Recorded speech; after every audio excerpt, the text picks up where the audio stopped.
करते हैं। आवाज आ रहा है ना? हरे कृष्णा। जी प्रभु जी। सो हम लोग प्रेयर से शुरू करेंगे। हरे कृष्णा। ओम ओम अज्ञानतिमिरान्धस्य अज्ञानतिमिरान्धस्य ज्ञानाञ्जनशलाकया ज्ञानञ्जनशलाकया चक्षुरुन्मीलितं चक्षुरुन्मीलितं येन येन तस्मै तस्मै श्रीगुरुवे श्रीगुरुवे नमः। नमः। श्रीचैतन्यमनोभीष्टं श्रीचैतन्यमनोभीष्टं येन स्थापितं येन भूतले भूतले स्वयं स्वयं रूप रूपा कदा कदा मह्यं मह्यं ददाति ददाति स्वपदान्तिकम्। स्वपदान्तिकम्। वन्देऽहं वन्देऽहं श्रीगुरुः श्रीयुत्पदकमलं श्रीगुरून् श्रीगुरून् वैष्णवांश्च वैष्णवान् श्रीरूपं श्रीरूपं साग्रजातं साग्रजातं सहगण रघुनाथान्वितं रघुनाथान्वितं सजीवम् तं सजीवं साद्वैतं साद्वैतं सावधूतं स्वावधूतं परिजनसहितं परिजनसहितं कृष्णचैतन्यदेवम् कृष्णचैतन्यदेवं श्रीराधा श्रीराधाकृष्णपादान् सहगण सहगणललिता रघुनाथान्वितांश्च श्रीविशाखान्वितान्। हे कृष्ण हे करुणा कृष्ण सिन्धु करुणा सिंधु दीनबन्धो जगत् जगत्पते गोपेश गोपेश गोपिकान्त गोपिकान्त राधाकान्त राधाकान्त नमस्तुते। नमस्ते। तप्त तत्त्वकाञ्चन कांचन गौराङ्गी गौरांगी राधे राधे वृन्दावनेश्वरी वृंदावनेश्वरी वृषभानुसुते वृषभानुसुते देवी देवी प्रणमामि प्रणमामि हरिप्रिये। हरिप्रिये। वाञ्छाकल्पतरुभ्यश्च वाञ्छाकल्पतरुभ्यश्च कृपा कृपा सिन्धुभ्यैव सिन्धुभ्य एव च पतितानां पतितानां पावनेभ्यो पावनेभ्यो वैष्णवेभ्यो वैष्णवेभ्यो नमो नमो नमः। नमः। जय जय श्री श्री कृष्ण कृष्ण चैतन्य चैतन्य प्रभु प्रभु नित्यानंद नित्यानंद श्री श्री अद्वैत अद्वैत गदाधार गदाधर श्रीवासादि शिवासादि गौर भक्त गौरभक्तवृंद। वृंद। हरे हरे कृष्णा कृष्णा हरे हरे कृष्णा कृष्णा कृष्णा कृष्णा हरे हरे हरे हरे हरे हरे राम राम राम राम हरे हरे। हरे हरे कृष्णा कृष्णा कृष्णा कृष्णा हरे हरे हरे राम राम राम राम हरे हरे। हरे हरे कृष्णा कृष्णा कृष्णा कृष्णा हरे हरे हरे हरे राम राम राम राम हरे हरे। हम जयपद स्वामी महाराज का प्रणाम मंत्र बोलेंगे। नमो ओम विष्णुपदाय कृष्ण पृष्ठाय भूतले श्रीमते जया पताका स्वामिनैति नामिने।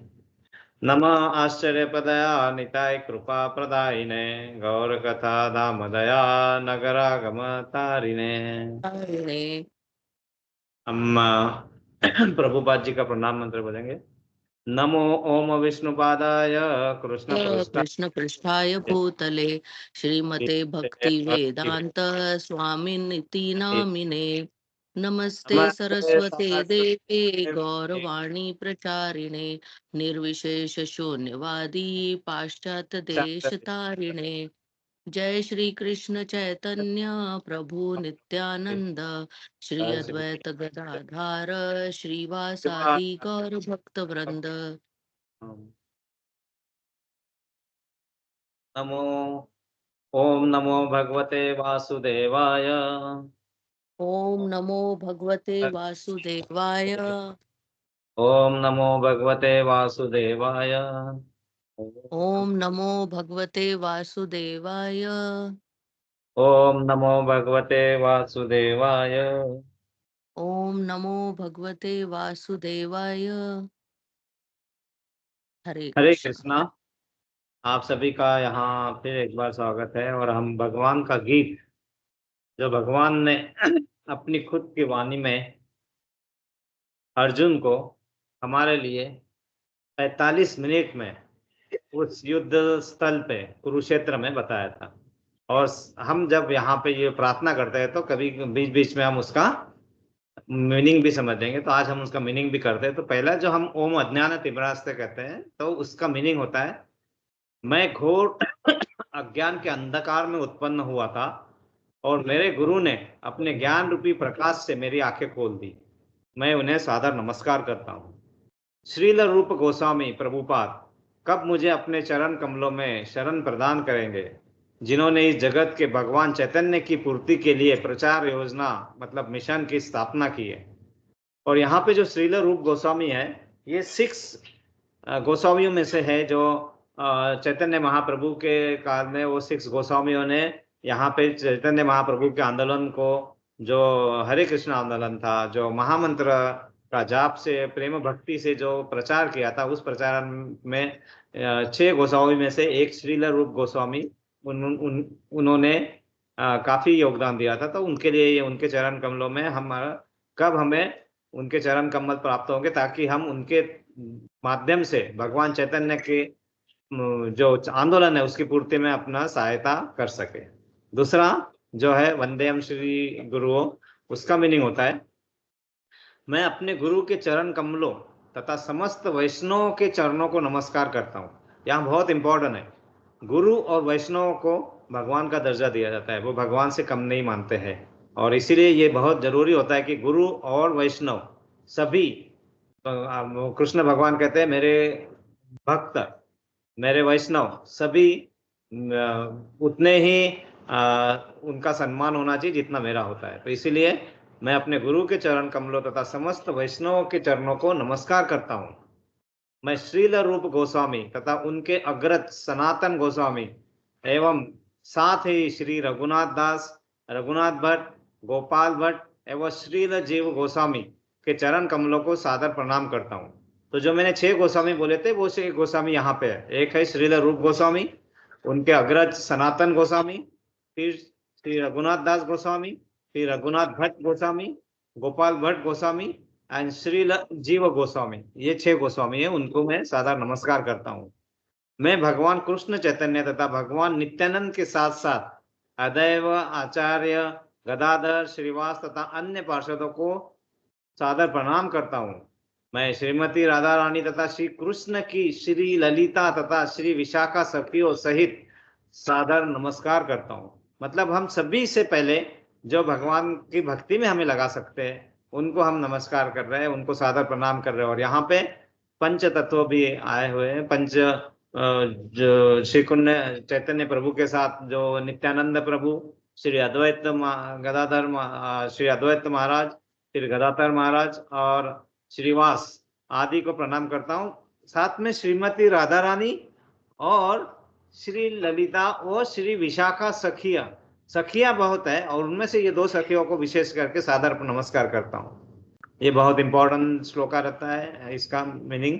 अगला है हे कृष्ण करुणा सिंधु। तो यहाँ पे क्या है, हे कृष्ण आप दुखियों के सखा तथा सृष्टि के उद्गम है, आप गोपियों के स्वामी तथा राधा रानी के प्रेमी हैं, मैं आपको सादर प्रणाम करता हूँ।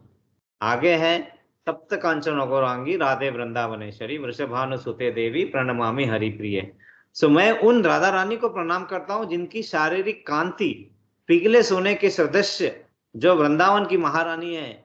आप राजा वृषभानु की पुत्री है और भगवान श्री कृष्ण को अत्यंत प्रिय है, उनको भी हम प्रणाम करते हैं। राधा रानी का सौंदर्य के बारे में कहता है कि सहस्त्र लक्ष्मियों को कंबाइन सौंदर्य करके, जो सौंदर्य भी राधा रानी के सौंदर्य के सामने बहुत कम होता है, वो वैसे तप्त कांचन गौरांगी, मतलब शारीरिक कांति पिघले हुए सोने के समान तो राधा रानी। अगला श्लोक बहुत इंपॉर्टेंट होता है सबके लिए। वांछा कल्पतरुभक्ष कृपा सिंधु एव च पतिताना पावनेभ्य वैष्णव वैभव नमो नमः। तो ये क्या बोल रहा है, मैं भगवान के समस्त वैष्णव भक्तों को सादर नमस्कार करता हूँ। मतलब सभी वक्त, क्यों? क्योंकि वे कल्पवृक्ष के समान सभी की इच्छा पूर्ण करने में समर्थ है। कौन? भक्त। देखिए वैष्णव जो है, वैष्णव भक्त, वो कल्पवृक्ष के समान है। भगवान का तो बहुत ही है। और तथा पतित जीवात्माओं के प्रति अत्यंत दयालु है। तो भगवान क्या बोल रहे हैं, वैष्णव भक्त भी वही सब कैरेक्टरिस्टिक्स रखते हैं जो मेरी है, इसलिए उन्हें सादर प्रणाम करना, क्योंकि वो कल्प वृक्षों के समान है। कल्प वृक्ष मतलब उस वृक्ष से जो आप इच्छा करते हैं आपको वो प्रदान करता है। और सभी पतित जीवात्माओं के प्रति अत्यंत दयालु। पतित मतलब जो नीचे गिर गए हैं कारण, किसी कारणवश उनके कर्मों के कारण, उन पतित जीवात्माओं के प्रति अत्यंत दयालु है। मतलब ऐसे ही नहीं कि वो अच्छे आत्मा जो नीचे गए उनके लिए भी। और अगला तो हमें पता है, श्री कृष्ण चैतन्य प्रभु नित्यानंद श्री अद्वैत गदाधर श्रीवास आदि गौर भक्तवंद। मतलब श्री कृष्ण चैतन्य प्रभु नित्यानंद श्री अद्वैत गदाधर श्रीवास आदि समस्त भक्तों को सादर प्रणाम करता हूँ। मतलब सभी भक्तों को, आपने देखा है ना, हर जगह भक्तों को सादर प्रणाम। हम भक्तों को कम नहीं रखना चाहिए, लिखना चाहिए। हर भक्त के प्रति हमारे मन में सेम आदर होना चाहिए जो प्रभु के प्रति होता है। यहाँ पे जय पताका स्वामी महाराज का है, नमः ओम विष्णु पदाय कृष्ण पृष्ठाय भूतले श्रीमते जया पताका स्वामी नैति नामिने।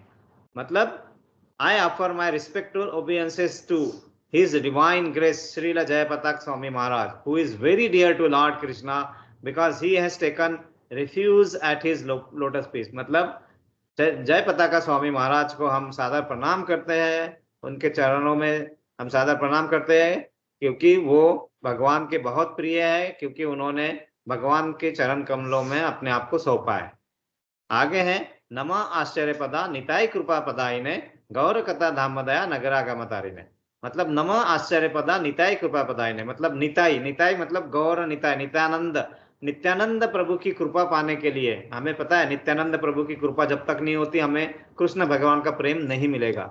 तो नमः आश्चर्य पदा निताई कृपा पदाइने गौर कथा धामदया नगरागमतारिने। मतलब ये जो गौर, गौर मतलब गौरांग, गौरांग मतलब अपने श्री कृष्ण चैतन्य प्रभु और निताई की कृपा, इन सब की जो गाथाएं हैं उनको कहाँ पहुंचा रहे, नगर नगर गांव गांव पहुंचाने वाले ऐसे आचार्य को हम प्रणाम करते हैं। इसका मतलब ऐसा है ना, उन्हें हर जगह नगर नगर गांव गांव उन्होंने वो पहुंचाया। और प्रभुपाद जी का प्रणाम मंत्र, नमोम विष्णुपादाय कृष्ण पृष्ठाय भूतले श्रीमते भक्ति वेदांत स्वामिने इति नामिने नमस्ते सरस्वते देवे गौरवाणी प्रचारिणे निर्विशेष शून्यवादी पाश्चात्य देशतारिणे।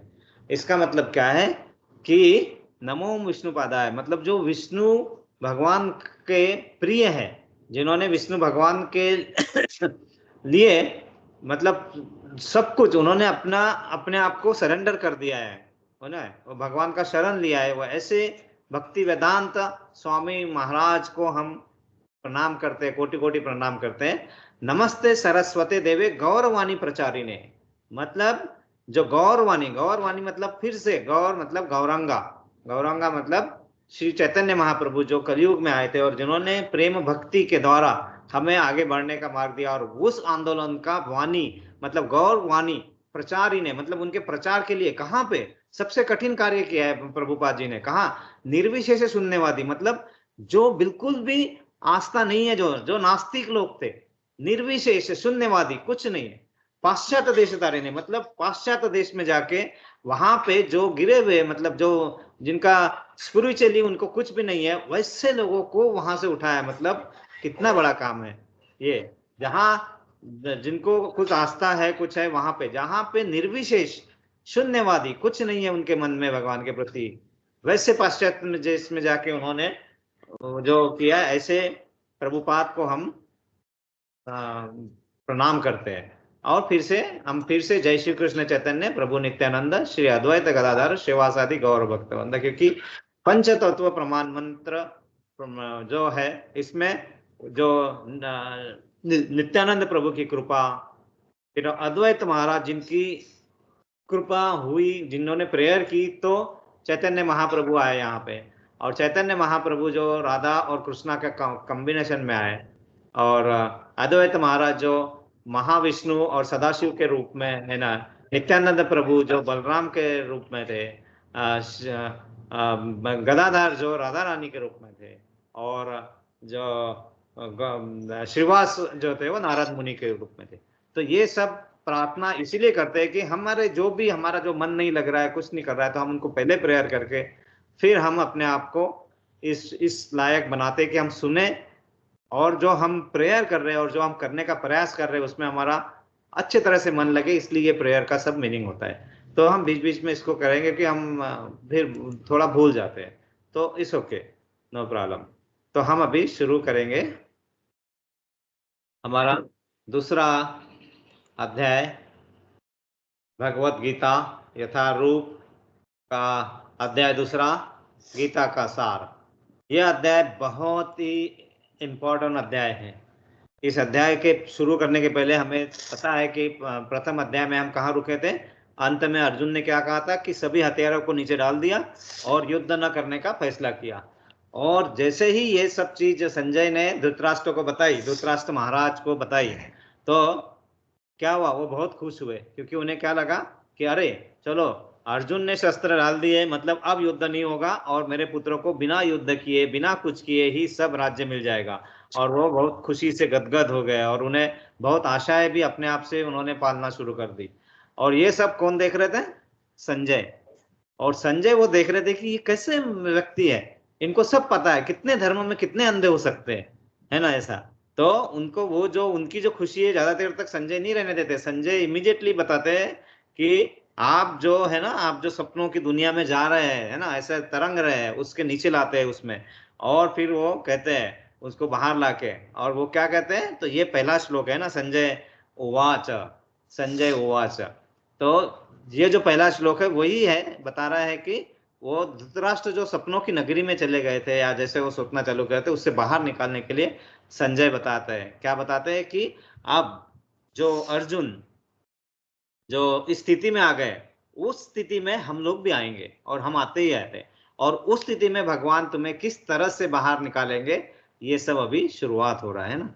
अभी तक देखो, भगवान ने अभी तक कोई भी श्लोक नहीं बोला है अभी तक, है ना। अभी तक सेकंड चैप्टर भी शुरू हुआ है हमारा, अभी भगवान की एंट्री श्लोक में होना बाकी है ना। अभी श्लोक में एंट्री होने वाली है इमीडिएटली, पर इसके पहले यहाँ पे ये पहला श्लोक हम पढ़ते हैं। तो संजय उवाच तमं तथा कृपयाविष्टम् अश्रुपूर्णाकुलेक्षणं विषीदन्तमिदं वाक्यमुवाच मधुसूदन। कोई पढ़ेगा? जी प्रभु जी, मैं पढ़ लेती हूँ। यस माता जी। संजय उवाच तं तथा कृपयाविष्टम् अश्रुपूर्णाकुलेक्षणं विषीदन्तमिदं वाक्यम् अमुवाच मधुसूदन। हरि बोल। हरि बोल, हरि बोल। और कोई एक बार पढ़ेंगे? कोई पढ़ने की स्थिति में है, दिख रहा है? मैं पढ़ लेती हूँ प्रभु जी। यस माता जी, हरे कृष्ण। हरे कृष्ण। संजय उवाच तं तथा कृपयाविष्टमश्रुपूर्णाकुलेक्षणं विषीदन्तमिदं वाक्यं मुवाच मधुसूदन। हरे कृष्ण। हरे कृष्ण। यहाँ पे संजय उवाच, संजय ने कहा, तम मतलब अर्जुन के प्रति, तथा इस प्रकार, कृपया करुणा से, आविष्टम अभिभूत, अश्रुपूर्ण आकुल अश्रुओं से पूर्ण, ईषणम नेत्र, विषिदांतम शोकयुक्त, इदम यह वाक्यम वचन, उवाच कहा, मधुसूदना मधु का वध करने वाले कृष्ण ने।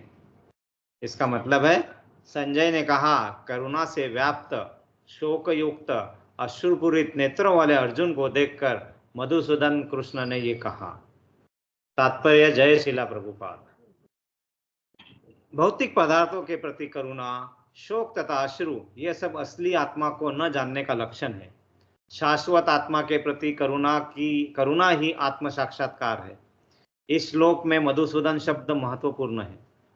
कृष्ण ने मधु नामक असुर का वध किया था, और अब अर्जुन चाह रहा है कि कृष्ण अज्ञान रूपी असुर का वध करे, जिसने उसे कर्तव्य से विमुख कर रखा है। यह कोई नहीं जानता कि करुणा का प्रयोग कहाँ होना चाहिए। डूबते हुए मनुष्य के वस्त्रों के लिए करुणा मूर्खता होगी। अज्ञान सागर में गिरे हुए मनुष्य को केवल उसके बाहरी पहनावे अर्थात स्थूल शरीर की रक्षा करके नहीं बचाया जा सकता। जो इसे नहीं जानता और बाहरी पहनाव के लिए शोक करता है, वह शूद्र कहलाता है, अर्थात वह वृथा ही शोक करता है। अर्जुन तो क्षत्रिय था, अतः उससे ऐसे आचरण की आशा न थी, किंतु भगवान कृष्ण अज्ञानी पुरुष के शोक को विनष्ट कर सकते हैं, और इसी उद्देश्य से उन्होंने भगवत गीता का उपदेश दिया। यह अध्याय हमारे भौतिक शरीर तथा आत्मा के वैश्लेषिक अध्ययन द्वारा आत्म साक्षात्कार का उपदेश देता है, जिसकी व्याख्या परम अधिकारी भगवान कृष्ण द्वारा की गई है। यह साक्षात्कार तभी संभव है जब मनुष्य निष्काम भाव से कर्म करे और आत्मबोध को प्राप्त हो। बहुत इंपॉर्टेंट। हरि हरे कृष्णा, हरि बोल। तो ये श्लोक पहला ही श्लोक है। यहाँ पे संजय कह रहे हैं ना, ये संजय ने किनको कहा? धृतराष्ट्र को बताया कि उस स्वप्न नगरी से बाहर आ जाओ, और आप भगवान देखो किस तरह से किसी भी दुविधा में अगर हम रहेंगे तो भगवान अपने भक्त को छोड़ते नहीं है। और इसीलिए यहाँ पे अब ये श्लोक बहुत ही, और प्रभुपाद ने बहुत डिटेल में ये श्लोक में बहुत सारी चीजें कही है, एक एक देखते हैं हम। तो सबसे पहले इस अध्याय में क्या होगा कि ये अध्याय में शुरुआत होगा, और हमारे भौतिक जीवन में जो जो समस्या हमारे पास आती है, जो जो समस्याओं से हम घिरते जाते हैं, उस समस्याओं से बाहर निकालने के लिए क्या क्या करना होगा, कब करना होगा, कब हमें अपने दुख का प्रदर्शन करना है, कब हमें करुणा दिखानी है, कब नहीं दिखानी है, कब कैसा व्यवहार करना है, ये सब चीजों का यहाँ पे बहुत अच्छे तरीके से विवरण है इसी पहले ही श्लोक में। कभी कभी क्या होता है कि हम अपनी करुणा गलत जगह दिखाते हैं, जहाँ जरूरत ही नहीं है। मतलब वो कोई व्यक्ति ने किसी को क्या कर दिया है, किसी को दुख पहुंचाया है, और वहां पे भी हम अपनी करुणा दे देते हैं। कोई व्यक्ति किसी के लिए बहुत ही दुखदायक बातें कर रहा है, हमें पता नहीं चलता है क्योंकि हमारी लिमिटेड सोच होती है, वहां पे करुणा व्यक्त करते हैं। ऐसी जगह अगर हम करुणा व्यक्त करेंगे तो ये इसलिए करते हैं हम क्योंकि हमारी जो सोचने की जो शक्ति होती है, हम भौतिकतावादी से सोचते हैं। मतलब हम समझते हैं कि वो जो सामने बैठा है वो शरीर है, और उस शरीर के लिए करुणा का भाव हमारे मन में आता है। इनफैक्ट तो भगवान क्या कर रहे हैं कि पहले ही ज्ञान शुरुआत कर दिया कि आत्मा, हम शरीर नहीं आत्मा है, और अगर हम आत्मा जानेंगे तो वो आत्मा जो शाश्वत होती है उसके प्रति हमें शोक करने की जरूरत नहीं है, अगर वहां जरूरत नहीं है तो। लेकिन यहाँ पे भगवान को क्या उल्लेख किया है? मधुसूदन। मधुसूदन यहाँ पे प्रभुपाद ने दोनों तरीके से बताया। एक तो पहले उन्होंने मधु नाम के राक्षस का वध किया था, इसलिए मधुसूदन उनका नाम है। लेकिन अर्जुन का नाम लेके, अर्जुन के नाम से उन्होंने क्या किया कि अब भगवान अर्जुन जिस अंधकार रूपी असुर के इसमें आ चुका है प्रभाव में, उसका वध करना है। जो हम अंधकार रूपी असुर के इसमें है, माया वर्ड में, इसका वध करना है। और वो कैसे करना है? मधु का दूसरा भी मीनिंग क्या होता है? मधु मतलब शहद, शहद, मीठा। मतलब भगवान करेंगे वो, लेकिन किस तरह से? जिस तरह से स्वीटनेस होता है, जैसे मिठास होती है, उस मिठास वाले तरीके से भगवान हमें इस संसार में से, मतलब जो भवसागर है, दुखों का दुखालय है, उससे बाहर निकालने का, और वो भी किससे? मधुरता से। इसलिए वो मधुसूदन वहां पे भी प्रयोग होता है। तो ये चीजें हमें समझना है कि भगवान जब भी करेंगे उसी तरह करेंगे जो हमारे लिए जरूरी है, और करने के तरीके भी वही रहेंगे जो हमारे पूर्ण ज्ञान के साथ जाएंगे। मतलब आत्मा के लिए जो करना है वो करेंगे, शरीर के लिए करने का जरूरत नहीं है। यहाँ पे सबसे पहले एक बात है। यहाँ पे एक बहुत ही अच्छा एग्जाम्पल दिया है कि अगर कोई मनुष्य समुद्र में डूब रहा है और हम उसका कपड़े बचाने के लिए सोच रहे हैं, तो ये तो मूर्खता हुई ना। अरे बचाना है तो उसके शरीर, और शरीर को ना बल्कि उसके आत्मा को बचाने के लिए प्रयास करना है, अगर हम कर सकते हैं तो। लेकिन उसके कपड़े बचाना, मतलब ये तो यही हुआ ना, शरीर तो क्या है? शरीर तो कपड़े ही है ना आत्मा के। और जब ये कपड़े पुराने हो जाते हैं तो आत्मा इस शरीर को छोड़ के दूसरे, जैसे कपड़े चेंज करते हैं वैसे ही आत्मा एक शरीर को छोड़ के दूसरे शरीर में जाती है। तो वैसे कपड़ों को बचाना, ऐसे गिरे हुए व्यक्तिमत्व के बारे में सोचना, शरीर रूपी मतलब भौतिकतावादी, इससे बिल्कुल नहीं करना चाहिए, बिल्कुल सोचना नहीं चाहिए। तो यहाँ सबसे पहला ज्ञान यहीं से शुरू होता है हमारा, कि हमें कहाँ करुणा दिखानी है, कहाँ अपने आप को इमोशनल ट्रैप में डालना है, कहाँ हमको उसके बाहर रहना है, कहाँ हमें प्रैक्टिकली सोचना है। यही चीज, यही होता है। हम आ बैल मुझे मार करते हैं, बहुत ज्यादा सोचना चालू करते हैं, वो बहुत हर चीजों को जहां नहीं चाहिए वहां पे भी एनालिसिस करना चालू करते हैं। ये भी सोचते हैं कि अरे वो 4 लोग मेरे बारे में क्या सोच रहे हैं।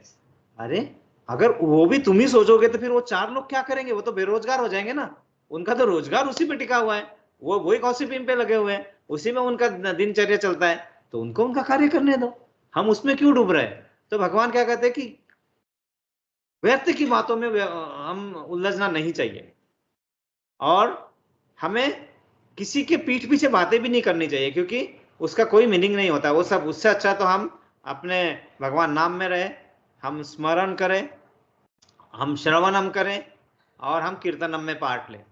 तो जब भी चांस मिलता है हम अपने श्रवणम, मतलब या तो कोई भजन या कीर्तन लगाए, कहीं अपने भक्तों के साथ डिस्कशन करें, या फिर हम स्मरण। तो ये तीन चीजों के साथ में जब हम जुड़े रहते हैं तो हमें ये सब चीजों में टाइम ही नहीं मिलेगा कि जिसमें हम व्यर्थ में अपना टाइम गवाएंगे। तो यहाँ से शुरुआत हो गई कि व्यर्थ में टाइम नहीं गवाना है ना। और क्या करते हैं यहाँ तो अर्जुन तो क्षत्रिय था, और क्षत्रिय होने के बाद वो अपना धर्म भूल रहा था। उसका धर्म था कि किसी तरह यहाँ पे जो भी युद्ध में आए हुए हैं उनकी रक्षा करना, उसके लिए लड़ना, और उनको उस दुविधा से बाहर निकालना। और जो अधर्म के साथ है और उनका विनाश होना जरूरी है, क्योंकि उनकी आत्मा कहीं नहीं जाने वाली, शरीर ही जो होने वाला है ना। तो ये परम व्याख्या व्याख्या भगवान ने यहीं से, आत्म साक्षात्कार का उपदेश हमें यहीं से शुरुआत हो गया। जबकि इस चैप्टर के अंत में हमें पूर्ण तरीके से आत्म साक्षात्कार मतलब सेल्फ रियलाइजेशन होगा। और ये भगवान पहले ही श्लोक से, मतलब यहाँ पे संजय उस पहले ही श्लोक से बता रहे, प्रभुपाद ने उसका जो तात्पर्य बताया हमें, वहीं से हमें आत्मबोध, निष्काम भाव, ये सब चीजों का वर्ड यहीं पे आना शुरू हो गया है ना, पहले ही श्लोक से। तो इस अध्याय में हम क्या क्या चीज सीखेंगे। सबसे पहले हम सीखेंगे सांख्य योग।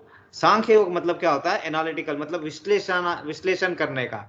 तो हर चीज का विश्लेषण करेंगे, उसको फिलॉसफी के बारे में समझेंगे, उसको बोलते हैं ज्ञान या सांख्य योग। इसको Sankhya is not related with the number, Sankhya is related with the analysis, मतलब विश्लेषण। तो वो विश्लेषण कैसे होगा, किस तरह से, किस परिस्थिति में कैसे बिहेव करना है, और वो सब अर्जुन उस स्थिति में अपने आप को डालते जाएंगे, भ्रमित होते जाएंगे, हमें अपने उसके बारे में उसके पता चलते जाएगा। तो ये चैप्टर पूरा बहुत लंबा चैप्टर, अच्छा चैप्टर, पूरा सार हमें यहाँ पे मिलने वाला है। पहला एक। दूसरा यहाँ पे हम कर्म कैसे करना है, मतलब उस कर्म के बंधन में, मतलब उसके फल के बंधन में बनना है या नहीं बनना है, ये भी हमें यहाँ पे सीखेंगे। मतलब अगर उसके फल के बंधन में बनेंगे, मतलब उसके फल की आशा करेंगे, तो वो काम हो जाएगा सकाम कर्म। लेकिन वही हम काम करेंगे और उसके बंधन में नहीं बनेंगे, और वो कैसे नहीं बनना है, वो भी चीज यहाँ पे पता चलेगी हमें इस चैप्टर में। तो सकाम कर्म को निष्काम कर्म में कैसे कन्वर्ट करेंगे हम, वो भी यही सीखेंगे हम। और सबसे इंपॉर्टेंट चीज हम जो सीखने वाले हैं वो क्या है, कि किसी भी युद्ध जन्य परिस्थिति में, कैसी भी परिस्थिति आए, उस परिस्थिति में आपको दुख हो या सुख हो, उस परिस्थिति में आपको सेम तरीके से बिहेव करने आएगा, उस परिस्थिति में आप अपने आप को स्थिर रख पाओगे। ये सब जो विशेषता है ना, व्यक्ति की विशेषता है आत्म साक्षात्कार होने की, आत्म साक्षात्कार होके वो उस तरह से बिहेव करना, मतलब उस लेवल की साधना में हमें जाना, उसको बोलते हैं स्थित प्रज्ञ। क्या कहते हैं, स्थित प्रज्ञ, मतलब किसी भी स्थिति में ना हिल के स्टेबल रहना, स्थित प्रज्ञ, वो कैसे होना। और वही चीज यहाँ पे इस चैप्टर के अंत में, मतलब ये चैप्टर पूरा गीता का सार ही हमें बताएगा। स्थित प्रज्ञ इज हाईएस्ट लेवल ऑफ साधना, सबसे ऊपर की साधना, जिसमें हमें कोई भी प्रकृति के गुणों का, किसी का भी कोई प्रभाव नहीं पड़ता है। हम अपना कार्य करते हैं, हमें उन सब चीजों से ज्यादा प्रभाव नहीं पड़ता है, और वो लेवल अचीव करना बहुत बड़ी उपलब्धि होती है। और वो सब भगवान हमें धीरे धीरे इस अध्याय में सिखाएंगे। और यहाँ पे वही लिखा है लास्ट में, यह साक्षात्कार सब तभी संभव है जब मनुष्य निष्काम भाव से कर्म करे और आत्मबोध को प्राप्त करे, है ना। तो ये सब जो है, जिस तरह भगवान अर्जुन के सब डाउट क्लियर करेंगे, वही सब चीजें हमारे जीवन में जहां जहां भी हम अटकते हैं, हर प्रश्नों का उत्तर हमें यहाँ पे मिलना चालू होगा। तो ये हमारा पहला जो श्लोक है, इसी श्लोक में हमें भगवान जी मतलब संजय के थ्रू और प्रभुपाद के थ्रू उस सब का हमें ज्ञान करवाया कि हमें क्या क्या सीखने को मिलेगा हमें यहाँ पे अभी। ओके, यहाँ पे इस पहला श्लोक का तात्पर्य खत्म होता है। जय श्री कृष्ण, हरे कृष्ण। हम अगला श्लोक करते हैं, बहुत इंपॉर्टेंट है। भगवान श्री कृष्ण की जय, क्योंकि यहां से भगवान की एंट्री होती है। श्री भगवान उवाच, माता जी पढ़ेंगे कोई? होना पड़ेगी, हाँ पढ़ो। श्री भगवान उवाच कुतस्त्वाकशं कश्मल कुतस्त्वाकश्मलिन्दं विषमे समुपस्थितम् अर्णाय जुष्टमस्वर्गयम् अकीर्तिम् अकर अर्जुनम्। हरे कृष्ण। श्री भगवान उवाच कुतस्त्वाकस्मलमिदं विषमे समुपस्थितम् अनार्य जुष्टम् अस्वर्गं कीर्ति कर करम अर्जुन। कोई माता जी पढ़ेंगे या प्रभु जी पढ़ेंगे? चिराग प्रभु जी आप? हाँ यस प्रभु जी। हरे कृष्ण। हरे कृष्ण। श्री भगवान उवाच कुतस्त्वाकस्मलमिदं विषमे समुपस्थितम् अनार्यजुष्टमस्वर्गय स्वर्गम्य कीर्तिकर्मर्जुन। हरे कृष्णा, हरे कृष्णा। प्रभु जी आप इसका मीनिंग पढ़िए। कंटिन्यू करूं? अर्थ, हाँ यस इसका प्रभु अर्थ जी। है श्री भगवान उवाच, भगवान ने कहा, कुतः कहाँ से, त्वा तुमको, कस्मलम गंदगी, अज्ञान, इदम यह, शोक, विस्मय, इस विषम अवसर पर, समुपस्थितम प्राप्त हुआ, अनार्य वे लोग जो जीवन के मूल्य को नहीं समझते, जुष्टम आचरित, अस्वर्ग अस्वर्गम उच्च लोकों को जो न ले जाने वाला, अकीर्ति अपयश का कर्म कारण, अर्जुन हे अर्जुन। इस तात्पर्य, जय शिला प्रभुपाद। श्री भगवान ने कहा, हे अर्जुन, तुम्हारे मन में यह कल्मश आया कैसे? यह उस मनुष्य के लिए तनिक भी अनुकूल नहीं है जो जीवन के मूल्य को जानता हो। इससे उच्च लोक की नहीं अपितु अपयश की प्राप्ति होती है। इसका अर्थ है श्री कृष्ण तथा भगवान अभिन्न है, इसलिए श्री कृष्ण को संपूर्ण गीता में भगवान ही कहा गया है। भगवान परम सत्य की पराकाष्ठा है। परम सत्य का बोध ज्ञान की 3 अवस्थाओं में होता है, ब्रह्म या निर्विशेष सर्वव्यापी चेतना, परमात्मा या भगवान का अंतर्यामी रूप जो समस्त जीवों के हृदय में है, तथा भगवान या श्री भगवान कृष्ण। श्री भगवद गीता में 1 अध्याय 2 श्लोक, और प्रभु जी 11 क्या है? ये प्रभु जी पहला स्कंद 2 अध्याय 11वां पहला श्लोक, स्कंद ये 2 श्रीमद् अध्याय भागवतम है। 11वां श्लोक। हाँ, इसमें कहा है, परम सत्य की यह धारणा इस प्रकार बताई गई है, वदन्ति तत्व विदस्तस्त्वं यज्ञानम द्वयम् ब्रह्मेति परमात्मेति भगवानिति शब्दते। परम सत्य का ज्ञाता परम सत्य का अनुभव ज्ञान की 3 अवस्थाओं में करता है, और ये सब अवस्थाएं एक रूप हैं। ये ब्रह्म, परमात्मा तथा भगवान के रूप में व्यक्त की जाती हैं।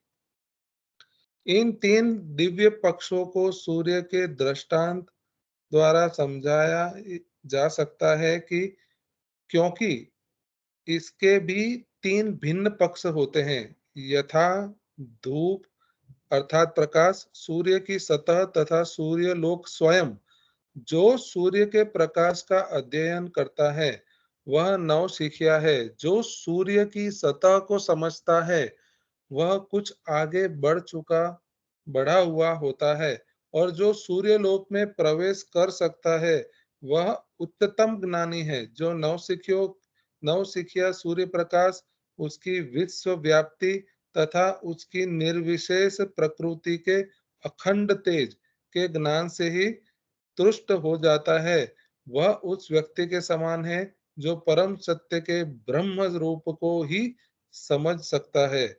जो व्यक्ति कुछ अधिक जानकार है वह सूर्य गोले के विषय में जान सकता है, जिसकी तुलना परम सत्य के परमात्मा स्वरूप से की जाती है। जो व्यक्ति सूर्य लोक के अंतर में प्रवेश कर सकता है, उसकी तुलना उससे की जाती है जो परम सत्य के साक्षात रूप की अनुभूति प्राप्त करता है। अतः जिन भक्तों ने परम सत्य के भगवान स्वरूप का साक्षात्कार किया है वे सर्वोच्च अध्यात्मवादी हैं। यद्यपि परम सत्य के अध्ययन में रत सारे विद्यार्थी एक ही विषय के अध्ययन में लगे हुए हैं। सूर्य का प्रकाश, सूर्य का गोला तथा सूर्य लोक की भीतरी बातें, इन तीनों को एक दूसरे से विलग नहीं किया जा सकता। फिर भी तीनों अवस्थाओं के अध्येता एक ही श्रेणी के नहीं होते। संस्कृत शब्द भगवान की व्याख्या व्यास देव के पिता पराशर मुनि ने की है।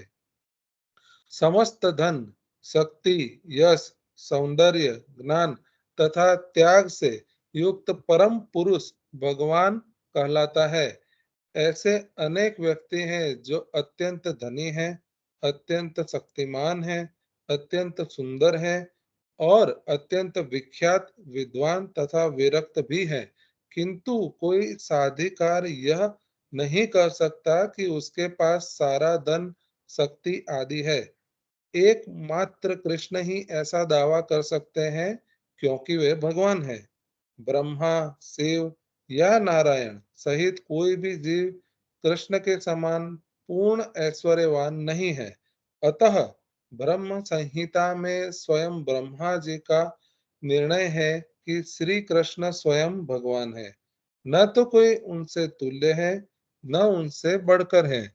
वे आदि स्वामी या भगवान है, गोविंद रूप में जाने जाते हैं और समस्त कारणों के परम कारण है।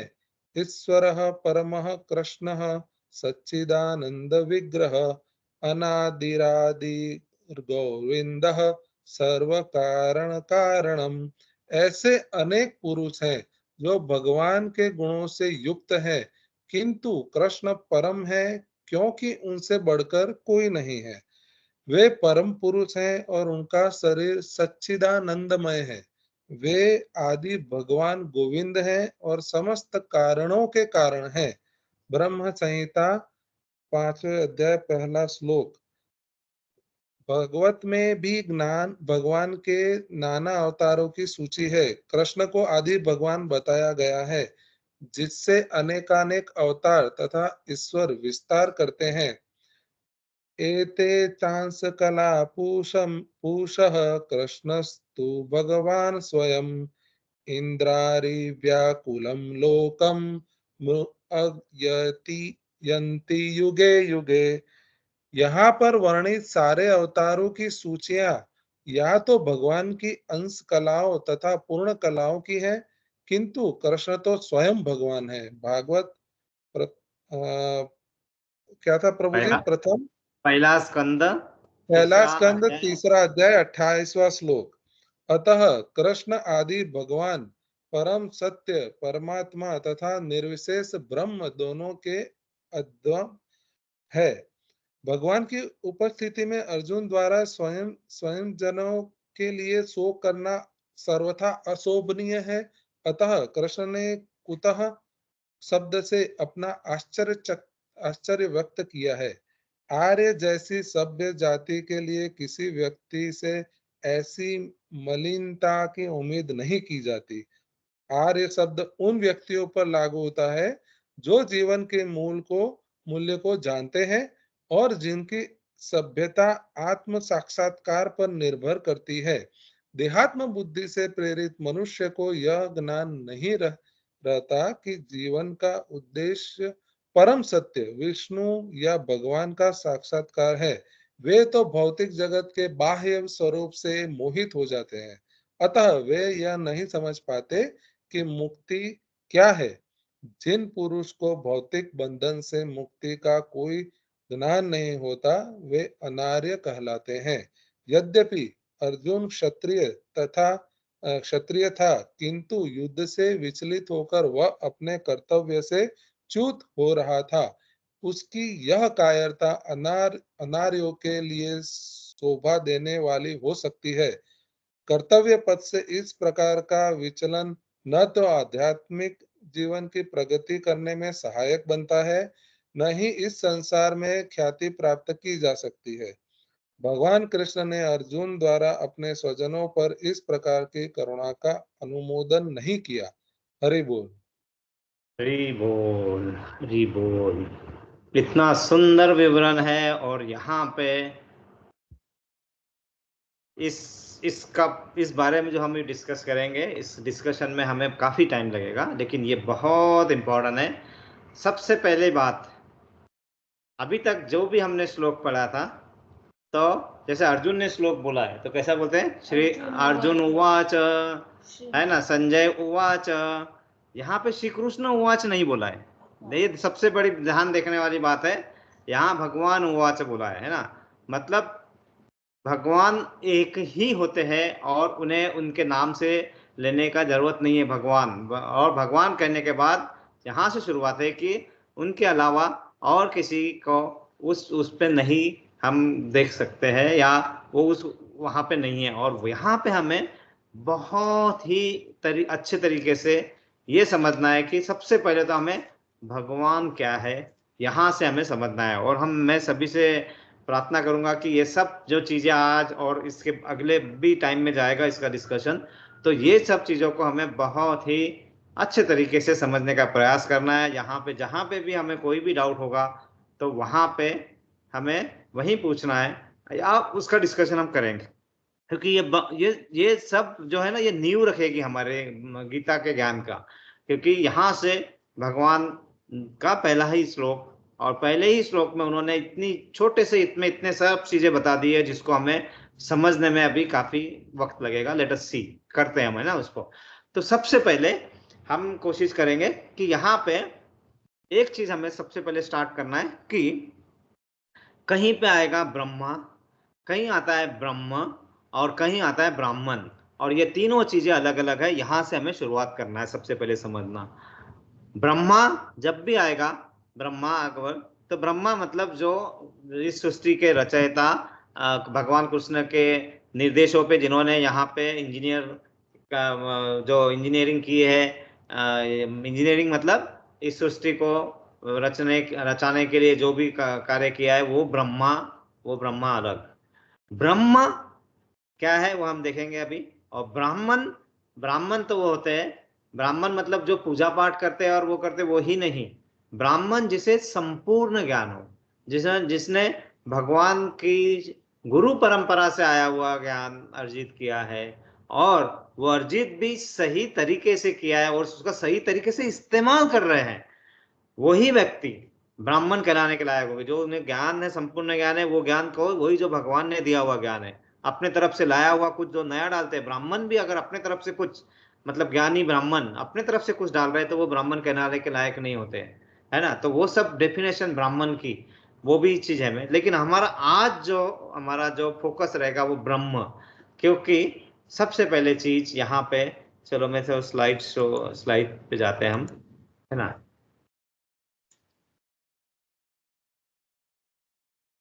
तो यहाँ पे सबसे पहले एक श्लोक आया है, ये श्लोक अभी जो प्रभु जी ने पढ़ा था, तो उस श्लोक से हम करते हैं।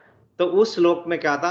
वदन्ति तत्त्वविद सत्त्वं यज्ञानम मम यज्ञ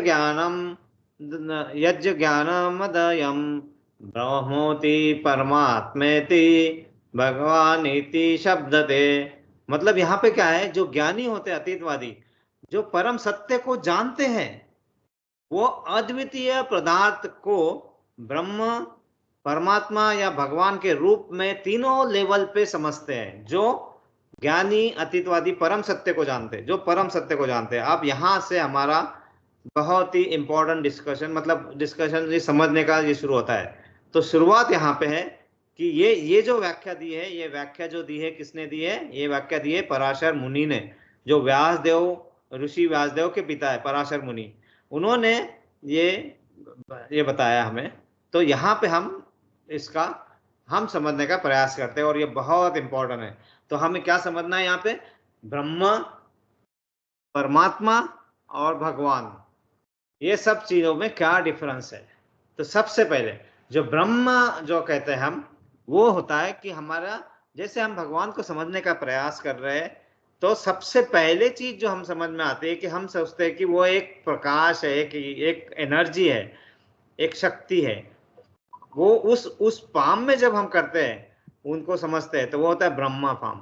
मतलब उसमें क्या होता है कि जो उस ब्रह्म ज्योति के रूप में भगवान को मानते हैं। मतलब उसमें हम ये नहीं समझ पाते कि भगवान का आकार भी होता है, भगवान के साथ हमारे कुछ आदान प्रदान, हमारा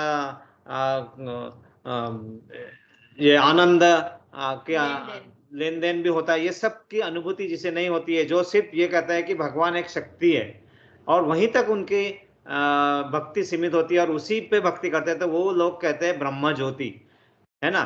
तो वो ब्रह्म ज्योति वाले जो लोग होते हैं, तो वो गोलक धाम तक नहीं जाते। वो ब्रह्म ज्योति वो इमीडिएटली, हमने गोलक चार्ट में अगर देखा, याद होगा तो, हमारे इस पृथ्वी लोक के मतलब मटेरियल वर्ल्ड के बाहर इमीडिएटली ब्रह्म ज्योति, तो वहां तक ही जाते हैं। बट नहीं, वो गोलोका चार्ट पे हम नहीं जाएंगे अभी। पहले हम यहीं पे फोकस करेंगे कि एनर्जी, ब्रह्म।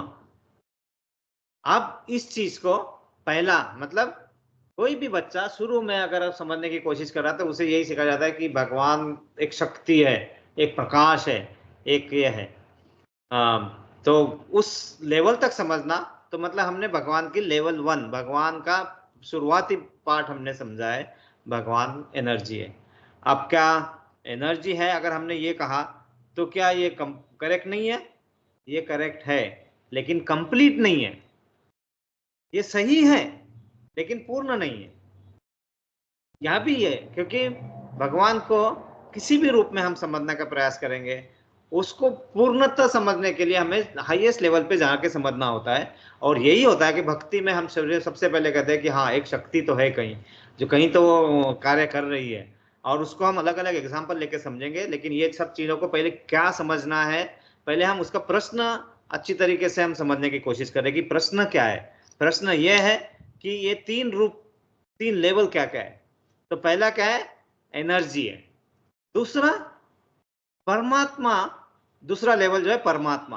परमात्मा मतलब वो हर जीव में, हर जगह स्थित है। परमात्मा मतलब वो हर जगह पे, हर छोटे से छोटे कणों अन्न में भी स्थित है, और वो हर इसमें अपना अस्तित्व रखते हैं। मतलब उसका कुछ आकार भी है, उस आकार में भी है वो सिर्फ ज्योति नहीं है, कोई सिर्फ प्रकाश नहीं है, वो कोई एनर्जी ही नहीं है, एनर्जी से ऊपर है। मतलब वो एक ही जगह एनर्जी है ऐसा वहां से प्रकाश आ रहा है ऐसा नहीं है, वो हर जगह है, हर कोने में। जहां अंधकार दिख रहा है वहां पे भी है, वहां पे भी उस जीवा के हृदय में है। हर जीव जो यहाँ पे है, यहाँ पे जो भी जीव है, सभी जीवों में परमात्मा उनके हृदय में स्थित है। वो दूसरा लेवल का अंडरस्टैंडिंग है। तीसरा मतलब वो जो है, उनको जो भगवान रूप कहते हैं, तीसरा भगवान जो उस लेवल पे समझना, मतलब वो एक पर्सनालिटी है। मतलब वो सिर्फ शक्ति नहीं, वो सिर्फ एनर्जी नहीं, वो सिर्फ परमात्मा के रूप में ही नहीं, लेकिन वो भगवान। अब वो भगवान का डिफिनेशन क्या है, हम आगे हम करते हैं, भगवान क्यों उन्हें भगवान ही कहा जाता है ना। तो उस रूप में, तो उसको समझने के लिए हम थोड़ा आगे बढ़ते हैं, एक एग्जाम्पल लेते हैं। एग्जाम्पल है, तो ये इस तरह से देखा जा सकता है हमें कि एक पहला जो ब्रह्म है, वो सिर्फ एनर्जी, पूरा light and light and light आ रहा है ना, काइंड ऑफ थिंग। परमात्मा मतलब हर कणु कणु में, अन में, वो अणु अणु में, वो हर जगह है। और भगवान मतलब ये इस रूप में, मतलब उसके उनके जो गुण है, सर्व गुण जो सिर्फ भगवान के पास है, कंप्लीट गुण, कौन कौन से गुण है वो सब हम अभी समझने का प्रयास करेंगे। लेकिन उसके पहले इस चीज को, एनालॉजी को समझते। तो इसको जो यहाँ पे प्रभुपाद जी ने सूर्य भगवान सूर्य के एनालॉजी दी है, मतलब उसका एग्जाम्पल दिया है। तो सबसे पहले क्या है, ब्रह्म, मतलब जब हम सूर्य को देखते तो क्या दिखता है हमें, सूर्य का प्रकाश। तो हम क्या समझते हैं कि सूर्य क्या है, सूर्य से प्रकाश दे सकता है, और वहां से जो प्रकाश आ रहा है, क्योंकि कभी कभी सूर्य का दर्शन हमें नहीं होता है, लेकिन उसका प्रकाश हमें दिखता रहता है हर जगह। सूर्य तो हर जगह से नहीं दिखता है, घर के अंदर है क्या, लेकिन उसका प्रकाश आते रहता है। तो हम समझते हैं कि यहाँ प्रकाश ही सूर्य है। ये पहले एनालॉजी हुई, प्रकाश ही सूर्य है। लेकिन जब हम सूर्य को देखते हैं, अरे ये तो गोल, ये तो सीडी जैसा, डिस्क जैसा दिख रहा है, मतलब इसका आकार है। और सिर्फ आकार ही नहीं है, ये दुनिया के हर कोने कोने में अपना प्रकाश ले जा रहा है। मतलब यही हमारे पास ही नहीं है प्रकाश, ये हर जगह प्रकाश है, हर जगह अवेलेबल है, हर जगह वहां पे पहुंच रहा है। मतलब वो परमात्मा रूप में हम उसे जान रहे, है ना। तो ये दूसरा, मतलब वो पहले है उसका सिर्फ प्रकाश के रूप में जाना, फिर हम उसको परमात्मा के रूप में जान रहे हैं कि उसका सरफेस, मतलब सन का सरफेस, हाँ इस तरह सरफेस दिख रहा है, इसका गोलाकार है, इसका आकार है। तो हमने उसको उसका बाह्य रूप में हमें समझना का किया कि सूर्य से प्रकाश ही नहीं देता, इसका आकार भी है, ये इस तरह से यहाँ पे इसका सरफेस है, इसका ये सतह इस तरह दिखती है हमें। ये हुआ हमारा दूसरा लेवल समझने का। आगे अगर हमें भगवान को समझना है तो उसका मतलब है कि हम सन, मतलब सूर्य ग्रह के अंदर जाके उसके भीतर क्या है, उस भीतर में उसका पूरा ज्ञान हमें होना, उसके बारे में पता होना। मतलब हमें उस लेवल का ज्ञान आया कि हम अब भगवान को भगवान के रूप में, जहां से हम आदान प्रदान कर सकते हैं अपने बातों का, अपने आनंद का और वो सब का। ये चीज अनुभूति जब आएगी तो दैट इज कॉल्ड लेवल 3। ये चीजों को यहाँ पे प्रभुपाद जी ने बहुत बड़े प्यार से बताया है कि पहले हमें यह समझना है कि हम किस लेवल पे है। तो हमें पहला तो लेवल, ऑफकोर्स हमारा यही लेवल से शुरू होता है कि हम कहते हैं कि देयर इज समथिंग एग्जिस्ट, मतलब कुछ तो वहां पे अस्तित्व में है, तो उसको बोलते हैं सत्य, है ना। जैसे यहाँ पे बताता हूं मैं, है ना। तो पहला होता है सत्य, वो होता है ब्रह्मा ज्योति। सत्य मतलब समथिंग एग्जिस्ट, मतलब कुछ तो अस्तित्व में है, वो पहले लेवल की अनुभूति। दूसरा सत्य एंड चित्त, मतलब कॉन्शियसनेस हमारा, कि हमें, हमारा कॉन्शियस ये कहता है कि हमारे अंदर जो आत्मा के रूप में परमात्मा विराजमान है, और वो हर जगह है, हर जगह है। मतलब वो सिर्फ लोकलाइज, मतलब एक छोटे से डोमेन में नहीं है जहां प्रकाश दिख रहा है या जहां जो एग्जिस्ट कर रहे हैं, वो हर जगह है, हर जगह वो है। सत्य एंड चित्त, दैट इज सच्चित, परमात्मा रूप में।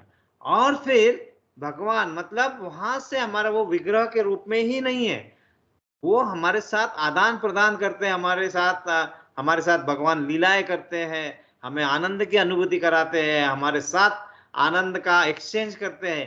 तो फिर उस रूप में जब हम समझ सकते हैं तो दैट इज कॉल्ड सच्चिदानंद, सच्चिदानंद स्वरूप। तो वो अनुभूति आने के लिए हमारे मन को हमें शुद्ध करना पड़ता है। और प्रभुपाद कहते हैं कि हमारे शुद्धिकरण के लिए, जब अगर हम बीमार है तो हमें क्या करना होगा, बीमारी से बाहर आने के लिए हमें क्या करना पड़ता है, दो चीजों की जरूरत होती है। डॉक्टर के पास जाना पड़ेगा एक तो, यस, और सही डॉक्टर के पास जाना पड़ेगा। पहली बात, डॉक्टर क्या करते हैं, दो चीजें बताएंगे हमें, एक तो मेडिसिन देंगे, और दूसरा खाना क्या खाना है, खाना क्या है। क्योंकि सबसे ज्यादा बीमारियां खाना से ज्यादा आती है, क्या खाना है और क्या नहीं खाना है। तो हमें अगर अपने आत्मा को, जो परमात्मा का अंश है, उसको आध्यात्मिक रूप से प्रकट करना है, अपने आप को प्योर करना है भगवान को समझने के लिए, तभी तो भगवत गीता समझ में आएगी। भगवत गीता और भागवतम खुद भगवान के बुक अवतार है, मतलब बुक इसमें फॉर्म में वो भगवान ही है। तो उसको समझने के लिए हमें अपने आप में पूर्णता लाना होगा। पूर्णता मतलब हमें अपने आप को तैयार करना होगा। तैयार करना होगा मतलब हमें अपने आत्मा का कनेक्शन परमात्मा से कनेक्ट करना होगा, और वो कनेक्ट करने के लिए हमें आत्मा की शुद्धिकरण करना होगा। शुद्धिकरण करने के लिए हमें डॉक्टर के पास जाना होगा। डॉक्टर कौन है? तो गुरुदेव डॉक्टर है, भगवान डॉक्टर है ना। और डॉक्टर जब वो मेडिसिन प्रिस्क्रिप्शन देंगे वही प्रिस्क्रिप्शन लेना है हमें। हमें ऐसा नहीं कि अपने मन से कोई भी दवाई लेना है और उसके परिणाम भुगतना है, हम वही करते हैं। हम कोई भी दवाई लेते हैं और उसका परिणाम भुगतते हैं। तो अब इसमें ये क्या है, मतलब सबसे पहले जो भगवान ने ये दिया, खाना दिया, खाना खाने के लिए डॉक्टर ने बोला, तो यहाँ खाना क्या है? हम शरीर के रूपी खाना के लिए हम खाना क्या खाएंगे? जो हम भोजन समोसा कचौरी ये सब खाते हैं, और वो पिज्जा विजा सब कुछ, वो हमारे शरीर के लिए भोजन हुआ। आत्मा के लिए भोजन क्या है? आध्यात्म ज्ञान, भगवान के प्रति ज्ञान अर्जित करना, वो उसका खाद्य है। वो खाद्य देना पड़ेगा हमें हमारे आत्मा को। तब वो आत्मा को, जब वो जो कलमेश, भगवान ने यही कहा है ना अर्जुन, अरे कलमेश भावना तेरे, कलमश भावना तेरे मन में कहां से आ गई? क्यों? क्योंकि हमारी आत्मा शुद्ध नहीं है।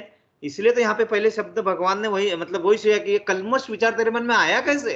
कलमश मतलब दूषित, होशियार, क्योंकि आत्मा शुद्ध ही नहीं रही है हमारी, है ना। तो इसलिए हमें पहला चीज है, हमें अच्छा खाद्य देना है। किसको? आत्मा को। और अच्छा खाद्य क्या है? भगवान के बारे में पता करना, उनके बारे में पढ़ना। वही कहाँ से पढ़ना? वही प्रिस्क्रिप्शन जो भगवान ने दिया है उसी के द्वारा हमें पढ़ना है। और मेडिसिन क्या है? कोई सोच के बोलेगा?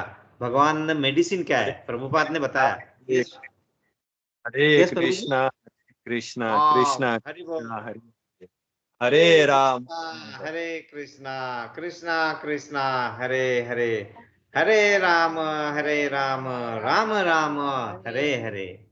तो ये मेडिसिन दी है भगवान ने, क्योंकि हम कलयुग में आके इतने बद्धजीव हो गए हैं कि बाकी और उपाय जो है वो हम अपना नहीं सकते, है ना। वो भी हम आगे आगे पढ़ेंगे। भगवान सभी उपाय बताएंगे, ऐसा नहीं है कि नहीं है करके, यहाँ पे सब तरीके से बताएंगे। लेकिन आखिरी में बताएंगे भाई तू बस, मैं जो मेडिसिन प्रिस्क्राइब करके दिया ना, और कितने बार लेना है, सवेरे 2 गोली, शाम को 2 गोली, शाम खाने के पहले 4, दो खाने के बाद 5, ऐसा सब बताया। इसलिए 16 माला जब एटलीस्ट स्टार्ट करना है, 1 माला 2 माला 4 माला, तो वो जब हम उस लेवल पे हम जाना शुरू करेंगे, मतलब हम क्या करेंगे?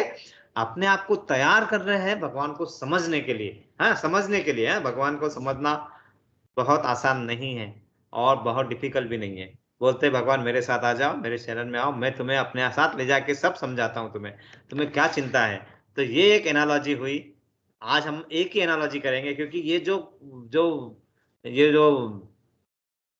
जो श्लोक है, और इसके बारे में बहुत अच्छे तरीके से हमें अपने आप को समझना है, क्योंकि इसका बेस अगर एक बार बन गया तो हमें आगे आगे बहुत आनंद भी आएगा। आनंद ही नहीं, हमें ये सब चीजें पूरे अच्छे तरीके से आत्मसात कर पाएंगे हम। क्योंकि सबसे पहले क्या होगा? प्यूरिफिकेशन। मतलब प्यूरिफिकेशन होगा तब हम मतलब हम अंदर जगह बनाएंगे। पहले जगह बनाने के लिए पहले साफ करेंगे, जगह बनाएंगे, और फिर बुलाएंगे आइए, है ना। ऐसा नहीं है कि मतलब श्री राम आएंगे तो अंगना सजाऊंगी मैं, है ना। तो पहले अंगना सजाओ। राम भगवान तो आते ही रहेंगे, आते ही रहते हैं। कृष्ण भगवान हमेशा ही है, हमारे आसपास ही है, और वो कनेक्शन हमेशा रहता है। लेकिन वो कनेक्शन टूट चुका है ना हमारा। उस पे क्या हो गया कि ये हमारा मन बुद्धि अहंकार का आवरण चढ़ गया है ना। तो वो आवरण को हटाना है, और वो आवरण अपने आप नहीं हटा सकते हम। तो हमें भगवान हमें अर्जुन के माध्यम से सब बताएंगे। इसी अध्याय में हमें बहुत सारी चीजों का ज्ञान होगा। लेकिन ये जो पहला श्लोक है, ये श्लोका को हमें और बहुत डिटेल में पढ़ना है। तो हमें भगवान को, मतलब ये 3 लेवल।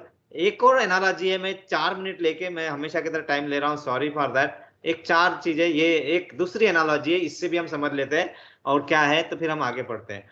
तो हम 3 लेवल समझने की कोशिश कर रहे हैं ना। कौन कौन से 3 लेवल है? एक है ब्रह्म, दूसरे लेवल आप अंडरस्टैंडिंग भगवान का है परमात्मा, और सर्वोच्च लेवल मतलब संपूर्ण जो है वो भगवान है।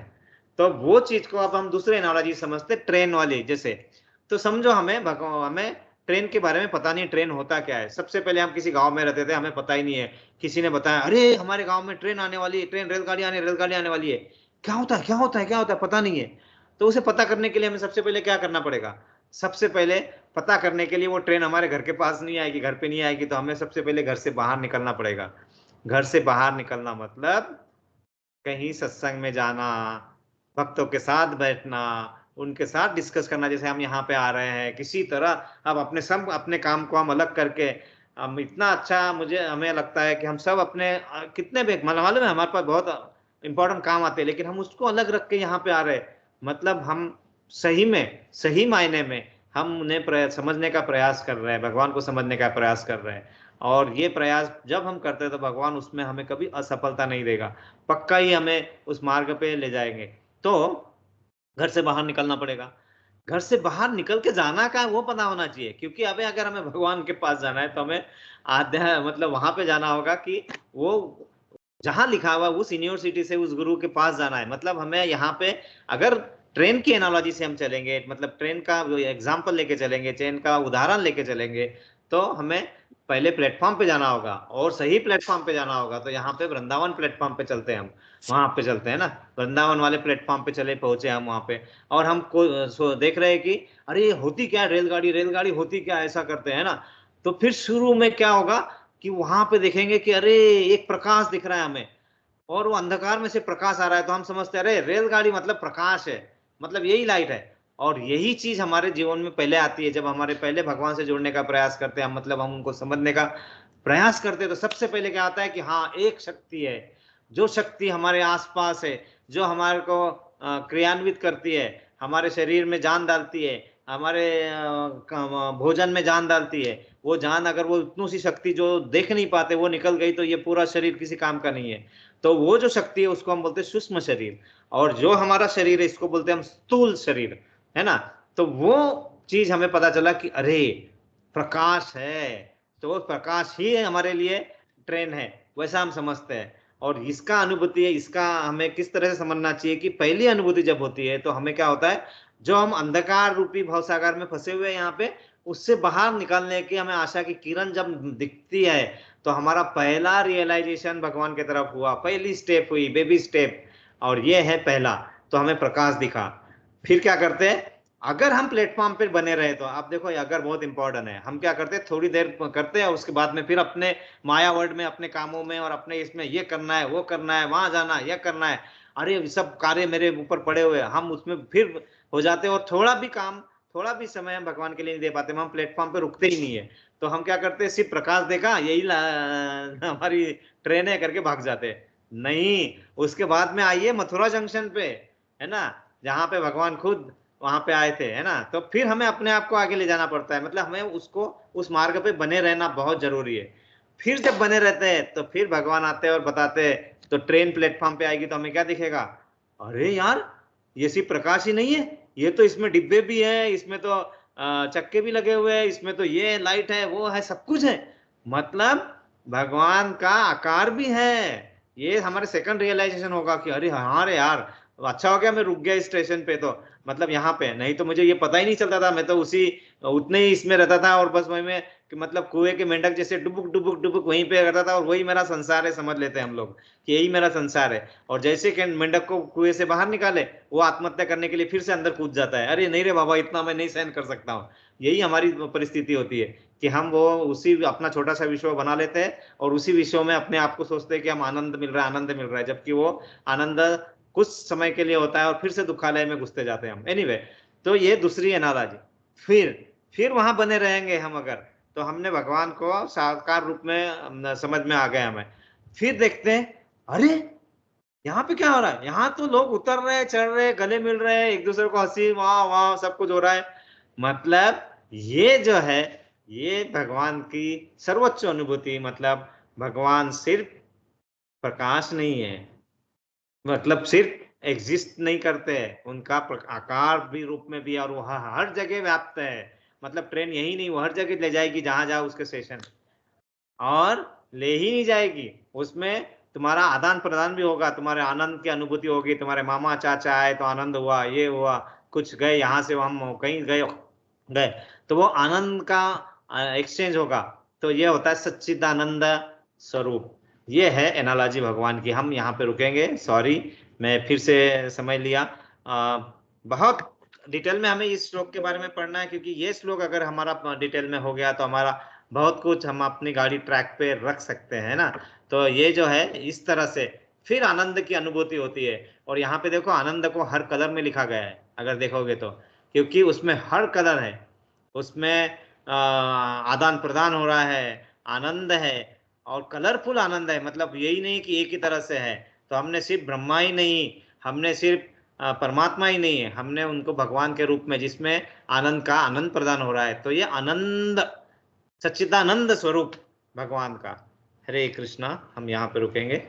तो किसी का कोई प्रश्न कुछ हो तो हम डिस्कस करेंगे। हमारी यहाँ पे ऐसी प्रगति होती रहे, हम भगवान के सच्चिदानंद स्वरूप को समझने का प्रयास करना हमारा जारी रहे, और वो जारी भी इस तरह रहे कि हमारा हम पूर्णता की तरफ बढ़े, ना कि सिर्फ उसके बारे में सत्य की। देखो ये तीनों रूपों में भगवान को समझना सत्य है, लेकिन पूर्ण नहीं है जब तक हम उसको सच्चिदानंद स्वरूप में नहीं समझ पाते। और वो सरल समझने के लिए हमें भगवत गीता का ज्ञान, फिर भागवतम का, फिर चैतन्य चरित्रामृत, ऐसा बहुत सारी चीजें हैं, लेकिन मिनिमम भगवत गीता के ज्ञान के बारे में हमें पता करना है, उसके बारे में समझना है। और वो पता करने के लिए क्या जरूरी है, हमें उस लाइन पे रहना, बने रहना है। और वो लाइन पे बने रहने के लिए हमें भगवान मतलब खाद्य भी देना है आत्मा को, और उसको मेडिसिन भी देना है।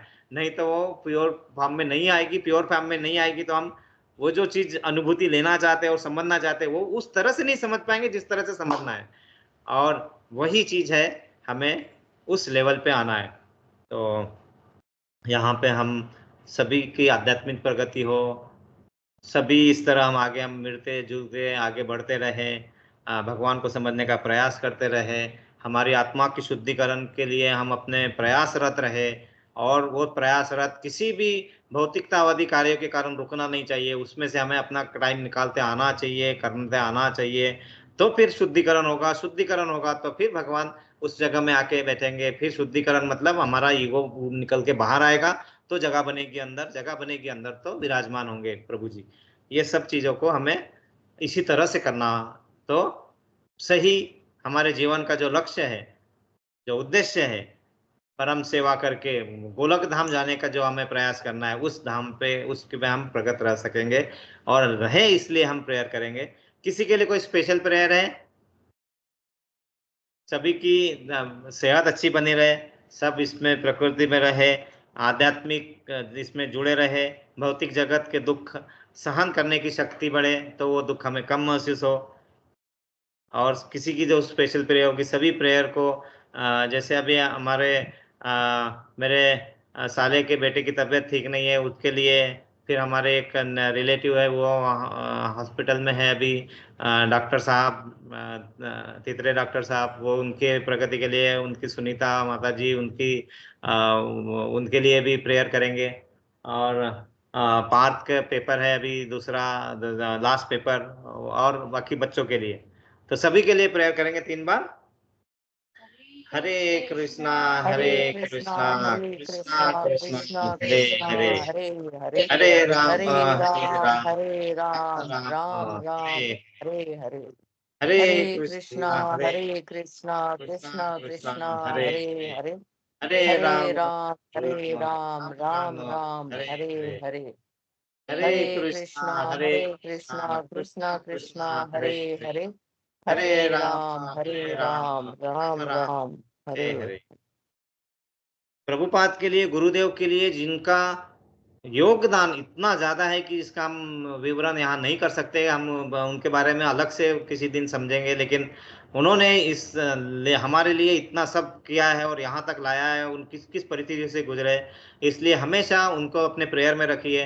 तो उनके लिए हम प्रेयर करते हैं, प्रभुपाद जी के लिए। हरे कृष्ण हरे कृष्णा हरे कृष्णा कृष्णा कृष्णा कृष्णा कृष्णा हरे हरे हरे हरे हरे राम राम राम राम राम हरे हरे, हरे हरे हरे कृष्णा कृष्णा कृष्णा कृष्णा कृष्णा कृष्णा हरे हरे, हरे हरे हरे राम राम राम राम राम राम हरे हरे, हरे हरे कृष्णा हरे कृष्णा कृष्णा कृष्णा कृष्णा कृष्णा हरे, हरे हरे हरे राम राम राम राम राम राम राम हरे हरे हरे, वाञ्छाकल्पतरुभ्यश्च तत्रूपश्च कृपा कृपासिन्धुभ्यैव च सिन्धुभ्यैव च पतितानां पतितानां पावनेभ्यो पावनेभ्यो वैष्णवेभ्यो वैष्णवेभ्यो नमो नमो नमः। नमः।